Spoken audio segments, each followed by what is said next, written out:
बदलापूर आणि अंबरनाथ रेल्वे स्थानकात होणाऱ्या जीवघेण्या अपघाताबाबत हा पॉइंट ऑफ इन्फॉर्मेशन आहे। दिनांक 31/3/2026 रोजी चेतना अक्षय देवरे या फ्लॅट क्रमांक 3 वरून सकाळी सुमारे 8-10 वाजता लोकल ट्रेन पकडत असताना थेट रेल्वेच्या चाकाखाली जाऊन त्यांचा दुर्दैवी मृत्यू झाला आहे। अशाच प्रकारे सध्या सुरू असलेल्या 10वी-12वीच्या परीक्षेच्या दरम्यान 12वीचा विद्यार्थ्याचाही रेल्वे फ्लॅटवरून पडून मृत्यू झाला आहे।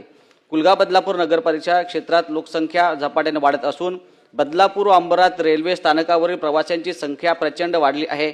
सध्या रेल्वे मुंबईकडे जाण्याचा एकमेव मुख्य मार्ग आहे। दररोज सकाळी व संध्याकाळी भीषण गर्दी होत असते। प्रवाशांना लेटमार्क, नोकरीच्या संधी गमावणे आणि जीवघेण्या प्रवासाला सामोरे जात आहे। MUTP 3 अंतर्गत 3री व 4थी रेल्वे लाईन काम अत्यंत संत गतीने सुरू असून ज्यामध्ये महाराष्ट्र शासनाला 50% आर्थिक भाग उचलावा लागत आहे। हे काम पूर्ण झाल्यास दर 10 मिनिटांनी गाडी सुटू शकते।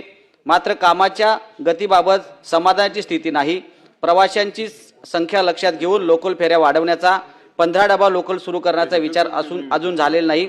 बदलापूर फ्लॅट क्रमांक 1, 2, 3 वर एकाच वेळी गर्दीच्या वेळेत प्रवासी वाहतूक सुरू असताना फ्लॅट खोदणे, जिने तोडणे, FOBचे काम सुरू करणे व लोखंडी साहित्य उघड्यावर ठेवणे अशी कामे सुरू आहेत।